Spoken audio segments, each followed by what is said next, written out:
So where we at? I'm Dave. I'm Sean, and I don't see you, Dave. There. I'm here. Welcome to Barstools and Bandtalk. So we have, this gentleman that we have today, got to know him a long time ago.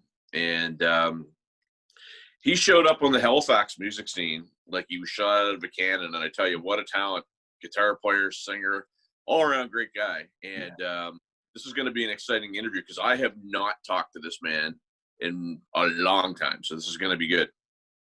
I keep in touch with my friend Paul Pike because he was a great inspiration to us. And it's funny because Dave Roberts talked about, the musicianship that was in Newfoundland at the time. So they go over there to tighten up their act, like we all did. But the musicians that were over there were incredible. They didn't need some mainlander, half-ass band. They already had incredible musicians. But we're going to bring on one of my favorites. And it's the body we like is Mr. Paul Pike.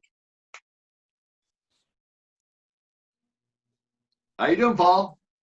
Good. Good to see you, man. It's been a while. You sure have. For a long time. So let's jump right in, man. I haven't talked to you in a long time. We were just talking about how you were a dude that came over to Halifax and really kind of took the scene by storm. You were an unknown that got known very quickly. And I mean, great guitar player, great singer. You came over here with your band from Newfoundland. I remember seeing you guys at the Palace, and being blown away. Just regale us with some of those tales, my man. Oh, well, thank you, first of all. That was with our group Illusion back in those days. That was our first time going to the big city, and it was a big adventure. For us, it was just awesome. And to play at a place like the Palace, I mean, the crowd, the people, the community were so welcoming to us, and we instantly felt at home and made a lot of great friends. Of course, the band was, we just were getting near. Things weren't happening the way we had hoped things had gone, and so we came back to the island and slowly disbanded. That band had been together for quite a number of years, but everybody kind of decided they needed to try something different. I had been really wanting to,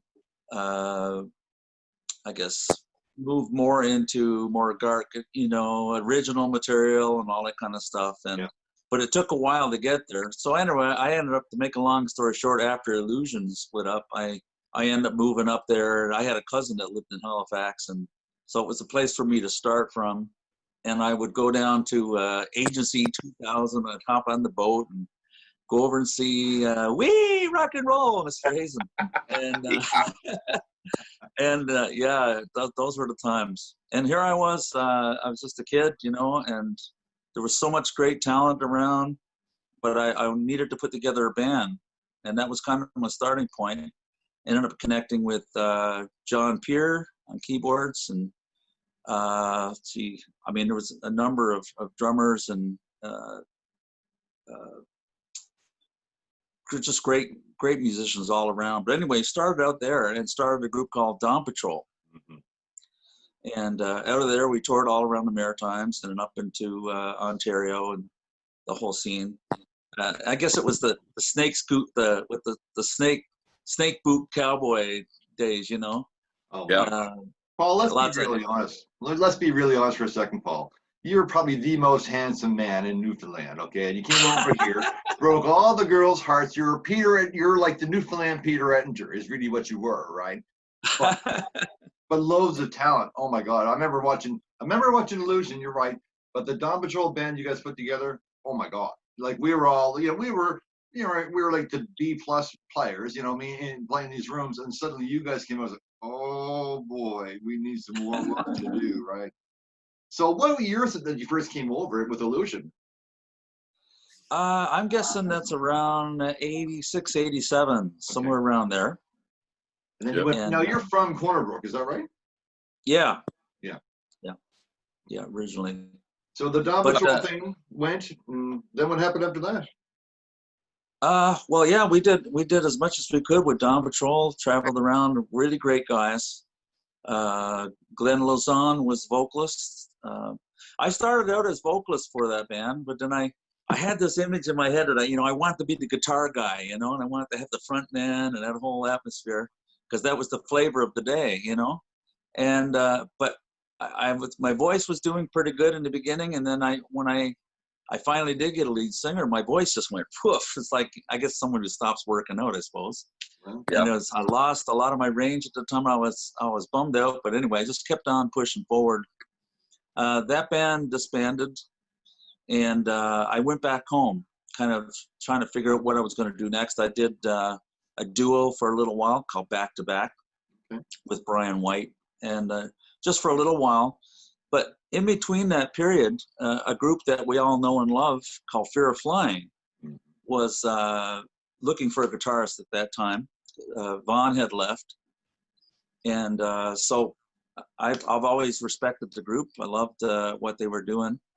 And they offered me the gig. So here was a chance to go and play with, to do shows, not just playing basic music. But what I loved about Fear of Flying was they did a lot of medleys and, more theatrical, I guess is the word. And I really loved that.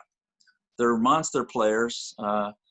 Colleen Kotick, bass player, she's still large and in charge and doing great stuff up in Anchorage, Alaska now. That's right. She's got like 5 albums out now, I think, since then. But anyway, just really great people. And I got to travel around with those guys and learn a lot about, they had a lot of discipline, to do what they were going to do. We tried to break from the cover circuit, so to speak, to more the original scene. We had Michael Godin. He was the A&R for Bryan Adams back in the day. He was trying to get in more impersonal management, things like that, instead of just A&R. And so we got connected with him. We were booked through Feldman agencies back then. Sent us down to Hawaii because we could play in one place for a long, extended period of time. And so what, while everybody was out sunbathing in the daytime, we were inside this dingy, dark place working on songs and trying to pump up material. So we did some demo work at that time. And then we ended up going up to Anchorage, Alaska after that. It's the same kind of thing. We were able to work in one environment for a long period of time without having to move around a lot. But in the end, we just, for whatever reason, it just didn't work out. Things didn't happen the way we had hoped. But it was a really good experience. I ended up going back, that was around 1990, went back to Montreal. The band finished up our gigs that we had and we disbanded. Colleen went back to Alaska and joined a band called the Mighty Reapers of Vengeance, they were called.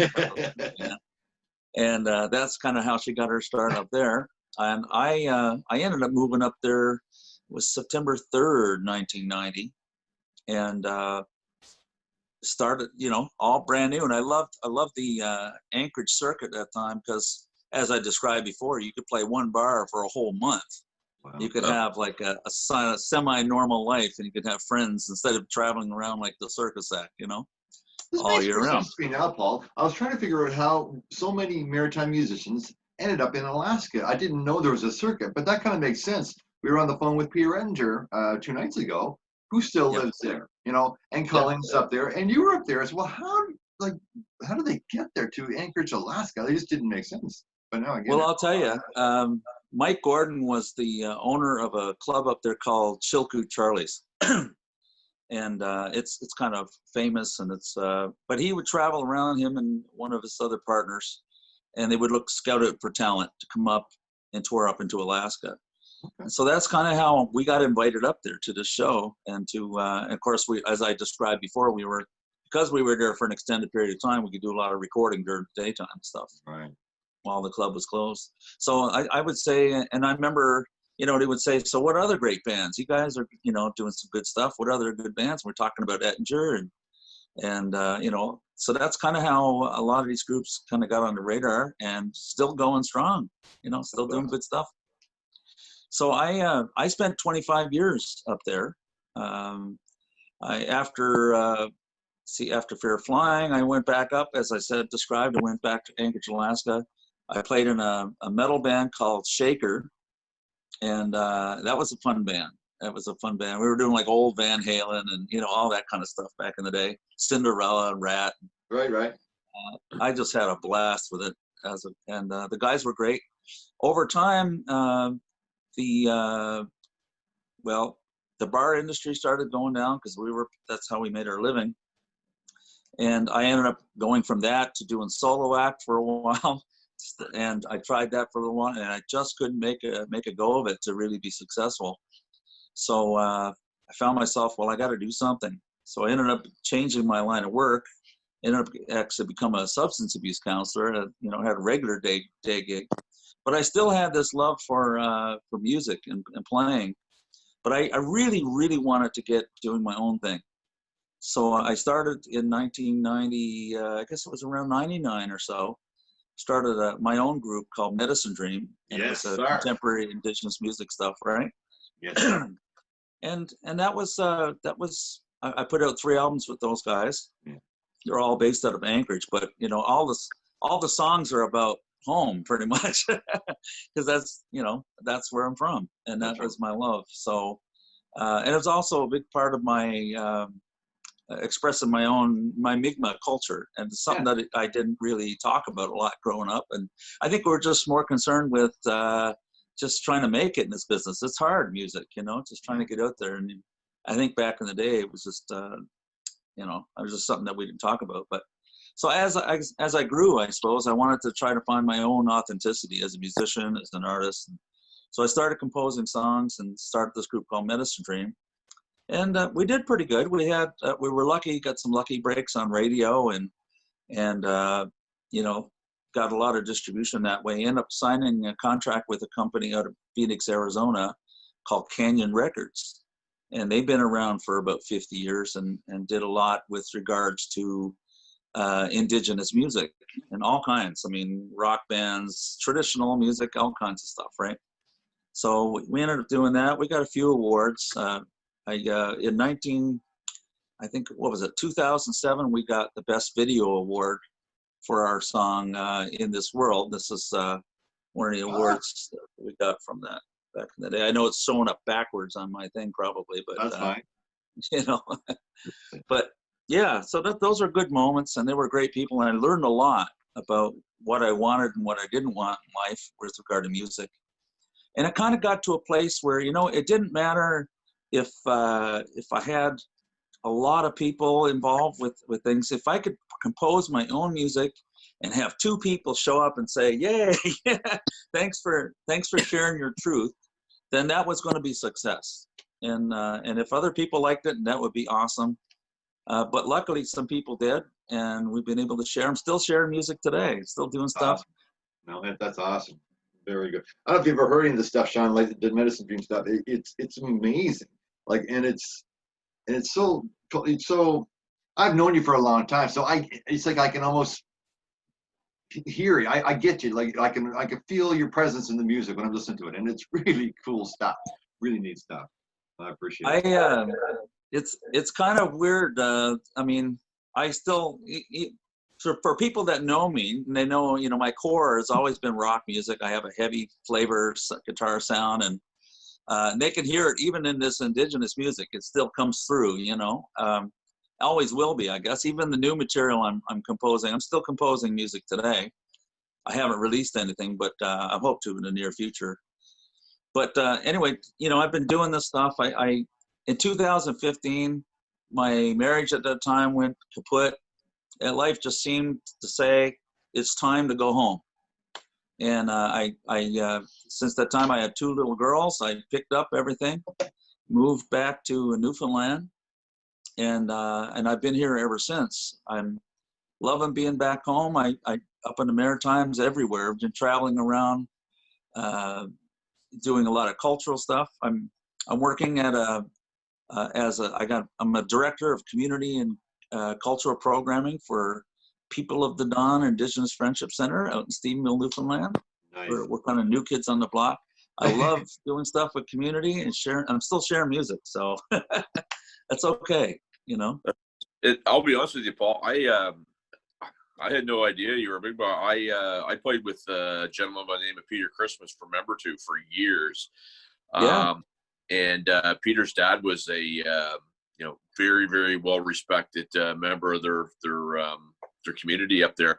And I don't know if you've had a chance to go to member to, but that place is unreal what they're doing up there. Drink hotels. I mean, it's just amazing. And it's funny because as you're talking, I'm thinking about what I'm going to ask Paul next, and you're answering my questions, which is fantastic.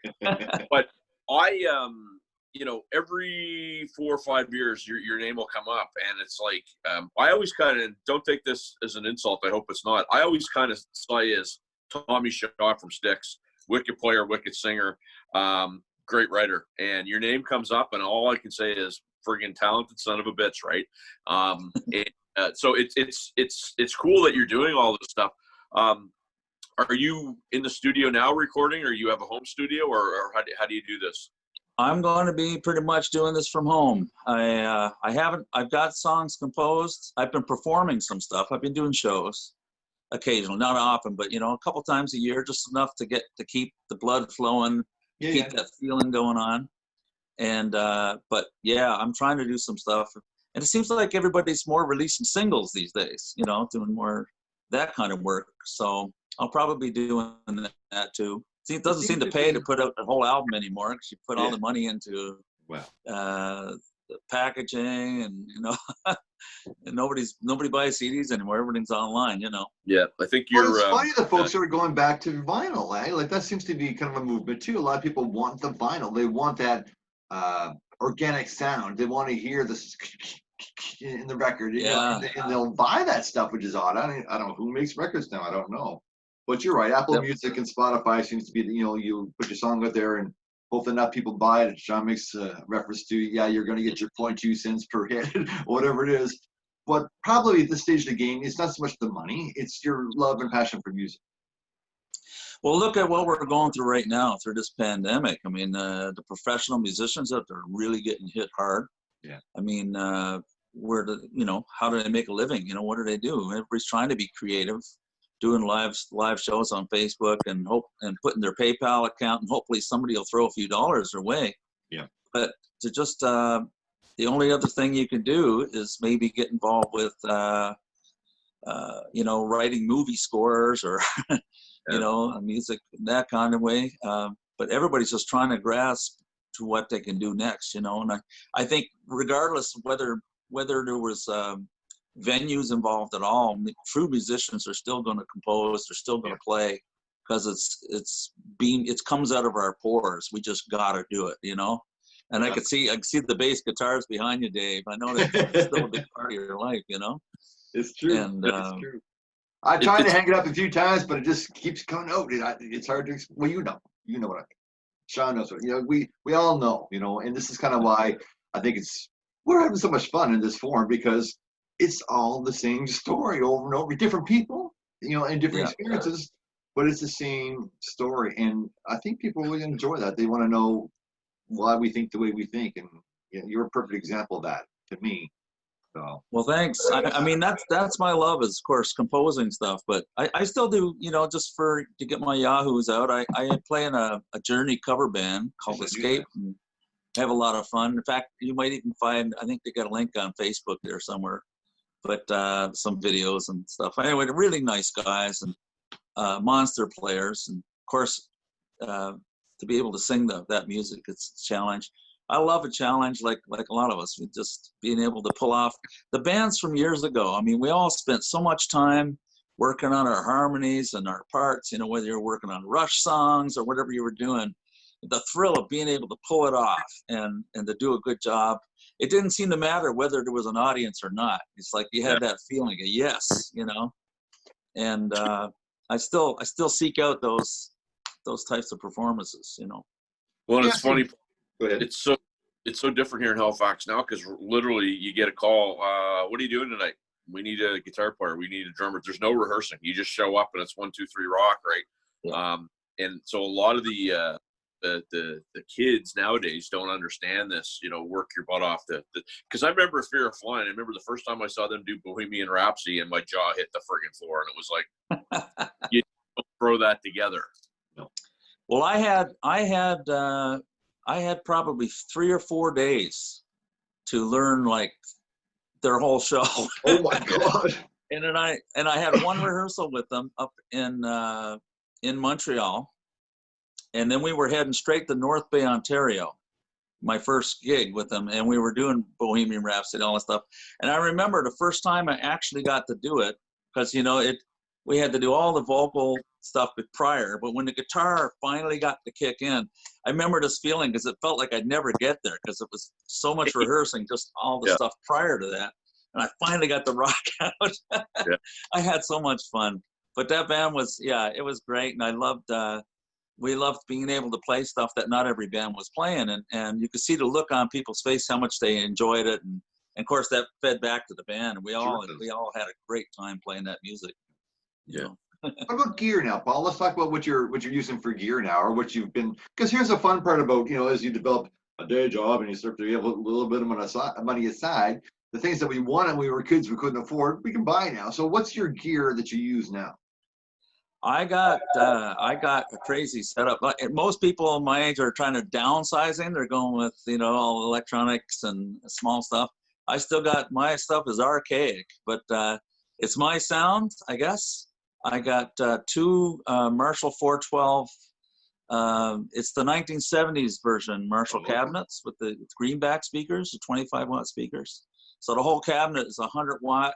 And the reason why I like that is they can actually push air at a lower volume. I don't have to.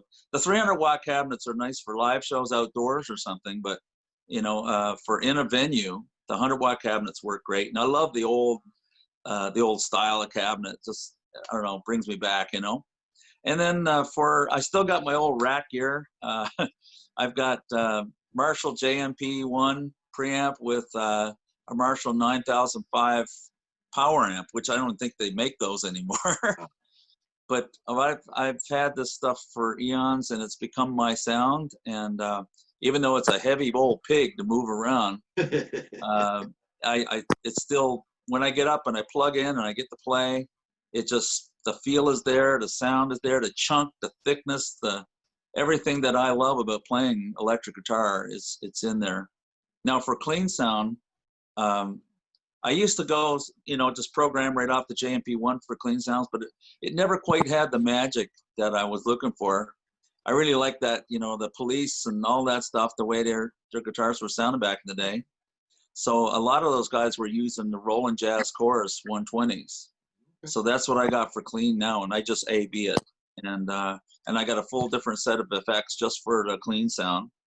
So rather than trying to make one beast sound like the other, because they're completely different, one's solid state, one's tube, it's, very unique world. So I'm really happy with the way it sounds right now. Really what do you thick. use for guitar? What guitar? I've got a few guitars. I've always been a Les Paul guy. That's been my go-to guitar. Yeah. I got a really nice Cherry Sunburst flame top Les Paul standard. I got a Gibson Explorer. Yes. It's all nice old wood, old style, guitar. Jackson Pro Soloist. I've had that. That's been an old road dog with me for many years. It can do everything. Mm-hmm. And I got a Fender Telecaster too. Yeah, cream color one. It's pretty nice. And that's something that's been kind of new for me. I've always been total hardcore humbucker kind of guy, but I've enjoyed experimenting in the single coil world. Yeah, look at that. I have a Telecaster myself. I like that. Nice. I love it. And I haven't played guitar for a long time, but I love that Telecaster sound and feel. It's beautiful guitar. It's nice. Yeah, I'm enjoying. It's another tool, right? It's another tool to bring out the different voice, a different style of playing. I find with different guitars, I play them differently, the way they react to my playing, And so so I got that, and I've got for an acoustic guitar, I've had this Taylor 710 model for like a zillion years, and it's I've done, I think I've got 3 sets of frets on it by now, and I've replaced the bridge twice. what kind of pickups in that now, Paul? It's a Martin thin line, I think is what it is, gold thin line. Yeah, and I put that in back in the day, but it's because when I first purchased that guitar, it didn't come with a pickup. I had to put one in. Okay. And it's been working. You know, it sounds great. I could put on the board flat right up. I don't have to do anything. It just sounds natural and good. Full-bodied sound, right? Yeah. So what, any other plans to come back over to the mainland and do some playing over here now, or? I hope to do some shows. Yeah. You know, my original stuff. I love doing the country, the cover stuff, but to put the effort into going over and doing something, I really want to share my music and what we do. And I love putting on a show. You know that feeling? It's not just like I know Dave was, you know, you guys were describing about how a lot of musicians today just kind of jump in there and jam whatever. But I like the feeling of putting together a real show, something that takes a bit of work and effort to put off. So I'd like to do something like that. You know, of course, I incorporate a lot of my culture. So we have traditional dancers. I do a really choreographed type of show. And I kind of got used to doing that stuff. We were performing shows up in Arizona and in those areas. There's a lot of contemporary native music is pretty popular there. Sure. But down here in Eastern Canada, I mean, there's a few good groups, especially you were talking about Member Two. There's some really good groups out there, great musicians and good people. My family, I do traditional dancing as well, and we travel all over the Maritimes actually in the summer doing powwow dancing, and all the way up in the List of Quebec and everywhere. But unfortunately, nothing's happened this year for anybody. Yeah. No events, no concerts. It's just no nothing, and having to deal with that reality, I suppose. You know. It's funny you mentioned the traditional dance because it's beautiful to watch. Like there's just something, I don't know, it's something natural about it, almost supernatural about it. Like it's such a release of energy. Like it's really amazing. Now tell us this: where can folks find out more about Paul Pike? And like, do you have a website, or do you have some stuff on YouTube, or where can I find stuff? Yeah, Paul Pike. .ca actually. I got something there, and I got some stuff on YouTube. You can put my name in there, or if you want to check out some of my music, Medicine Dream, you can look on YouTube for that, or on our music's all over iTunes and all that kind of stuff too. So yeah. We've only been doing this little page a little over 2 weeks. It's really taken off, but one of the things we're talking about is perhaps doing some sort of event where a bunch of people get together and play. And if we do that and you happen to be here, you have to come play, man, because it's been a long time since I've heard you, and it'd be great to hear you again. I'd be honored. It'd be great. We'd be honored to have you, my friend. We're almost out of time. So yeah, I guess to cap off, I mean, Paul's just a monster player. And I think a lot of folks here might remember him because he was a handsome guy, but I mean, he's a great singer, but a wicked player. And I've been watching some of your stuff that you've been doing lately. I mean, you haven't lost a lick, brother. You haven't. Like you're the real deal. Thanks, man. I just love, like you guys, I just love to play. I pretty much pick up a guitar almost every day. It's my release. It's my connection. It's, it's part of me, just like you guys. Well, the thing I remember about Paul Pike, besides the guitar and the singing, was he had the Paul Stanley hair, man.